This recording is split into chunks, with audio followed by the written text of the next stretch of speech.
Bismillahirrahmanirrahim. Madame, mademoiselle, monsieur, chère auditrice, chers auditeurs, chers élèves et abonnés, j'ai le plaisir de te retrouver aujourd'hui afin de poursuivre avec toi, durant cet nouvel épisode, la continuation de l'explication et de l'interprétation sous forme ésotérique de la sourate Al-Fatiha, première sourate du Coran.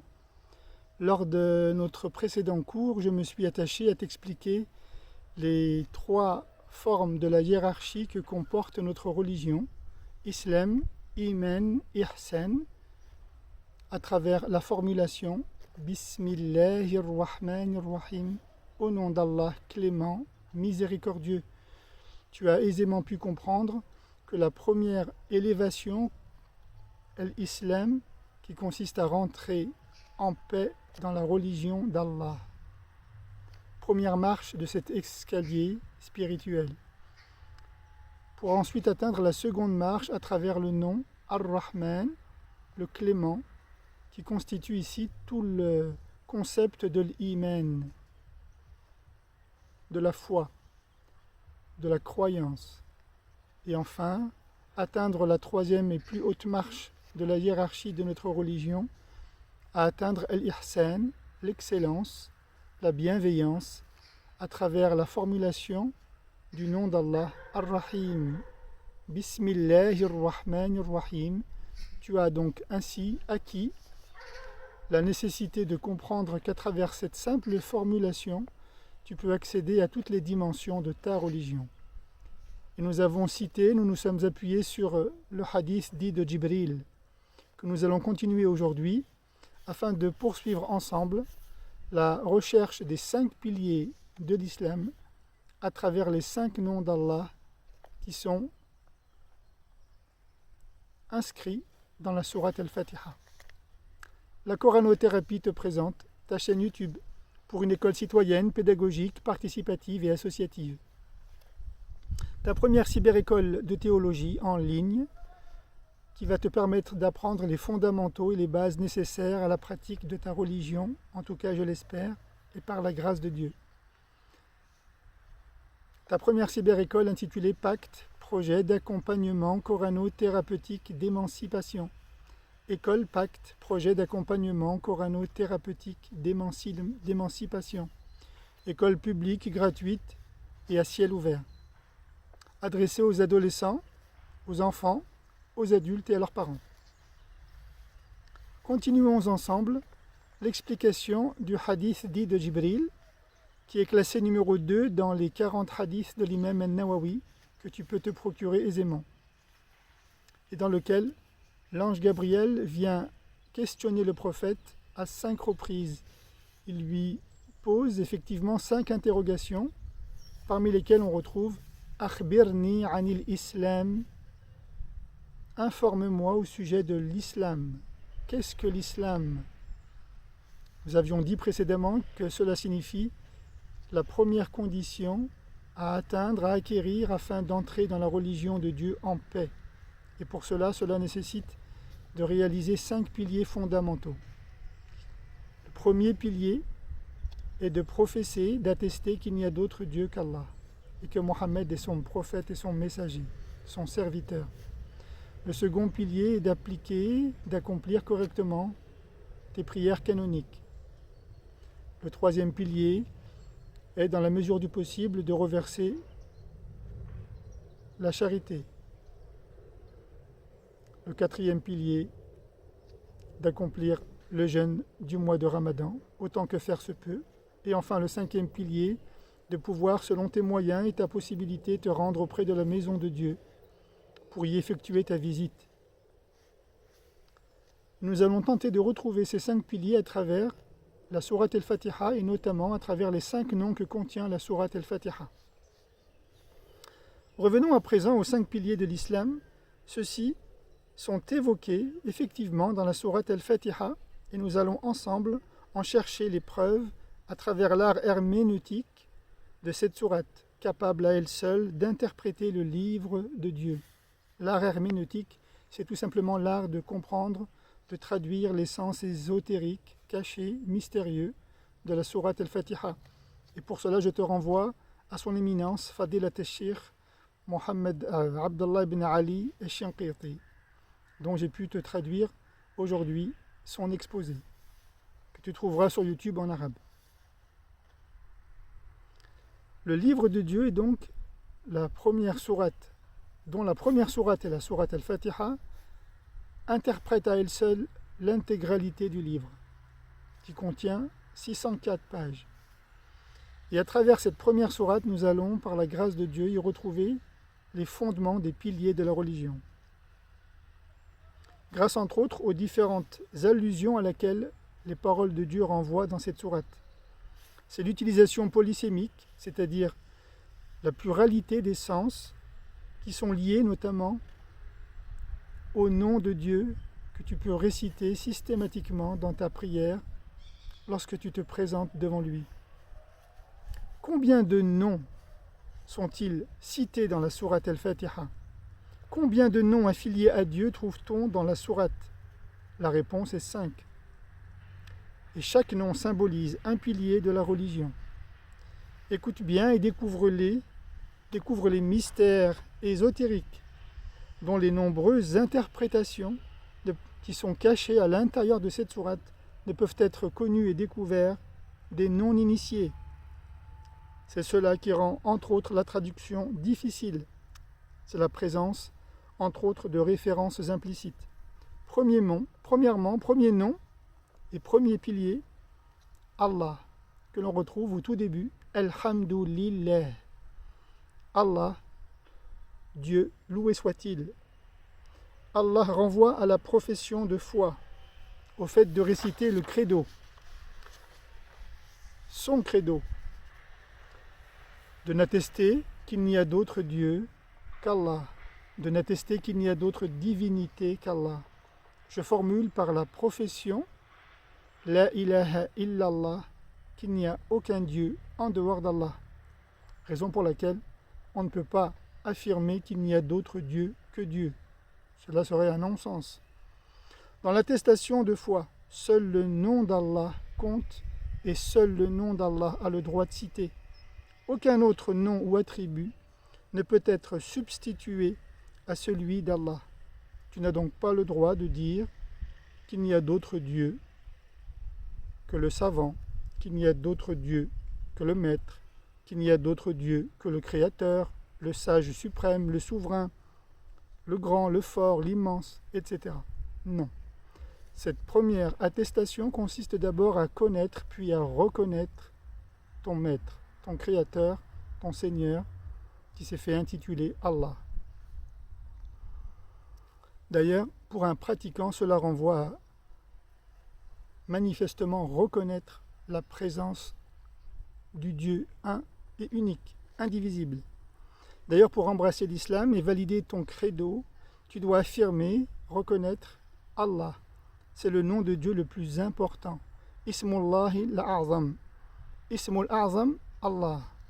Si tu dis à la place de Dieu, d'Allah, un autre nom, le grand architecte, le grand créateur, etc., etc., alors ton témoignage n'est pas valide, il n'est pas recevable, jusqu'à ce que tu témoignes de sa majesté, Allah.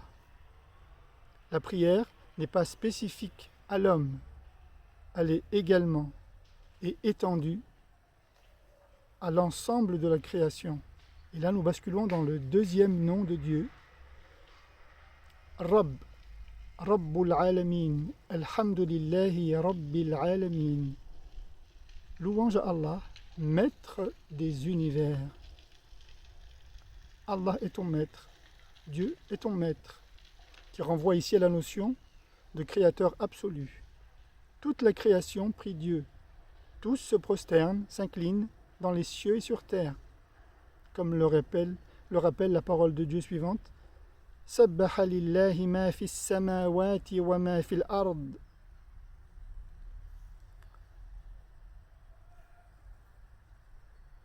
Tout ce qui se trouve dans les cieux et dans la terre exalte Allah. On appelle également as-salat, tusamma tasbih. La prière, on l'appelle aussi tasbih, qui signifie exaltation. La prière s'appelle l'exaltation de Dieu. Dans un autre passage du Coran, on peut lire également فَسُبْحَانَ اللَّهِ حِينَ تُمْسُونَ وَحِينَ تُصْبِحُونَ وَلَهُ الْحَمْدُ فِي السَّمَاوَاتِ وَالْأَرْضِ وَعَشِيًّا وَحِينَ تُظْهِرُونَ. Allah, exalté soit-il, exalté soit Dieu, dès l'instant où tu arrives au soir et dès l'instant où l'aube se présente à vous, à lui la louange dans les cieux et la terre, et à l'entrée de la nuit, et au milieu d'après-midi. Ainsi, le nom de maître renvoie à la servitude, à l'idée de rendre le culte et de servir ton maître, à cette notion de dévotion. Tu es dévoué à Dieu, ton maître. Troisièmement, troisième nom, troisième pilier de l'islam, ici, le maître renvoie bien entendu à la prière, deuxième pilier.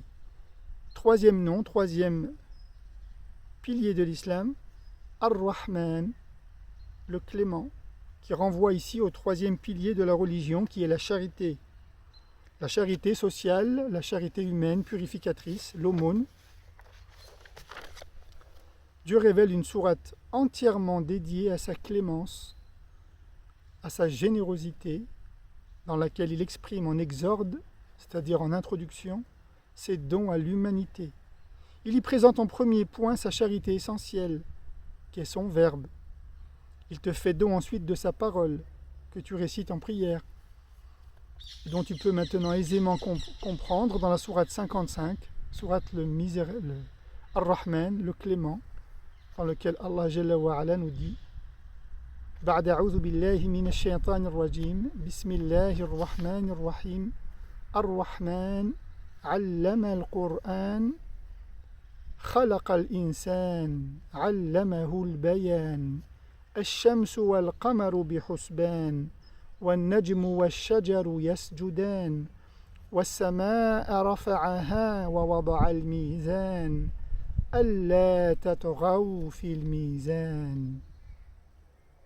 Qui signifie à peu près ceci: le clément, il instruit le Coran, il crée l'homme, il lui enseigne l'éloquence. Le soleil et la lune tiennent compte d'un ordre de calcul, et l'étoile et l'arbre se prosternent, et le ciel, il érigea et dressa la balance. Et ne faussez donc pas la mesure, le poids de la balance. Voilà comment cette sourate 55 commence. Dieu présente à l'homme d'abord ses charités, en premier le Coran, en second la création. Il nous fait don de son verbe, puis de la création. L'homme est au centre de son dessein, c'est-à-dire de son objectif, du but à atteindre. Dieu donne et fait don à l'homme des moyens de l'instruire, d'abord au moyen de son verbe, puis au moyen de toute sa création. Du ciel à la terre, en passant par ce que nous savons de notre système solaire, de notre galaxie, de nos 100 milliards de galaxies qui nous entourent, de la stratosphère et de notre planète Terre. Il nous donne en charité ces signes qui sont autant d'indices de son existence et exige de notre part d'en transmettre tout ou partie avec la même charité et la même intensité, la même force de donation. Ainsi, au regard de Dieu, celui qui prive son prochain de l'excédent de son savoir est plus répréhensible que celui qui se montre avare de son argent. مانع زكاة العلم أشد عذابا عند الله من مانع زكاة المال. Pose-toi donc ainsi la question: qu'as-tu donc à transmettre du Coran à ton prochain, à ton voisin, à ta famille ou à tes proches, à ton enfant ou à ta femme? Tu dois te dire à ce moment s'il est vrai ou possible de donner en charité le Coran, ou si cela ne concerne que les biens propres, que ce que tu possèdes en biens ou en numéraire. Est-ce qu'il est possible de transmettre autre chose que de l'argent? Est-il possible de faire don, de charité, par d'autres moyens que l'argent?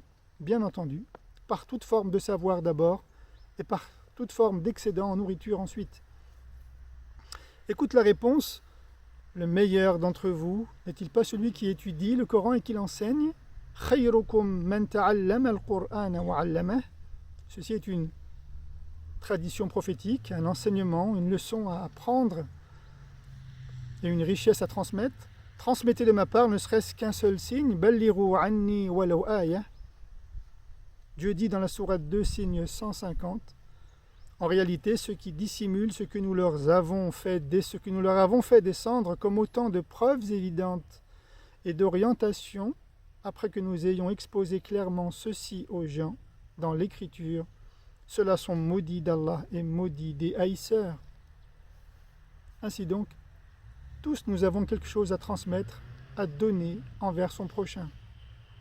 وَلِكُلِّ نِعْمَةٍ زَكَاتُهَا. Pour chaque faveur et grâce dont il y a une aumône à donner. Ainsi, deux conditions pour donner la charité. Donner d'abord, avoir un excédent après une année de production. C'est comme donner son savoir après une année d'enseignement, d'apprentissage. Donner une partie de ce que tu as appris. Cela revient à transmettre au minimum une seule parole de Dieu ou de son messager après une année d'études. Ce que tu as appris en une année, tu dois être en mesure de le donner en charité, passer ce délai, qu'il s'agisse du calendrier solaire ou lunaire, bien entendu, et sous la forme d'un condensé, qu'il s'agisse d'une morale, d'une sagesse, d'une parole ou d'une compétence quelconque. Que ta production vienne du ciel, c'est-à-dire par la pluie, en tant que paysan ou agriculteur, ou bien même de la terre, c'est-à-dire de tes efforts, de ta production. Tu dois donner systématiquement en proportion de ce que tu as reçu. C'est la raison pour laquelle Dieu nous demande de ne pas fausser la balance, car tout ce que tu reçois est pesé, mesuré, selon une proportion cosmique.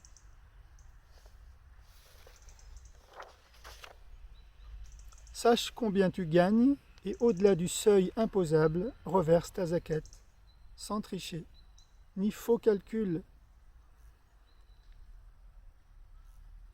Quatrième nom de Dieu, quatrième pilier de l'islam, Ar-Rahim, le miséricordieux.